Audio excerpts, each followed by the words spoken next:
Generally 2 questions. Do you get stung much and do you get much honey? I'm here at Dublin Bus's Phibsboro depot, not to see its fleet of vehicles, but its bees.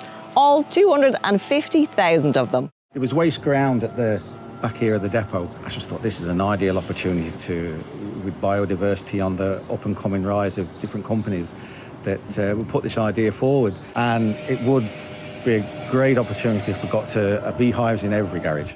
Our bees here are native Irish honeybees. It overwinters very well, and it works well within our climate. Myself and Paul, we've black jackets, Dublin Bus, and it says beekeeper underneath it. And the amount of people that stop you in the course of the day, what, Dublin Bus beekeeper? You have bees? Yeah, we have bees, and they're interested. Bees are in vogue. It's a fantastic initiative that the guys are working on here. Really sings to what Dublin Bus is trying to do. We see ourselves as being of the community. It's our actual staff, it's our employees who are coming down doing this. Dublin Bus is really trying to do whatever we can to support the environmental cause here in Ireland. So we've got rainwater harvesting. The rollout of electric buses is going ahead at a rapid rate.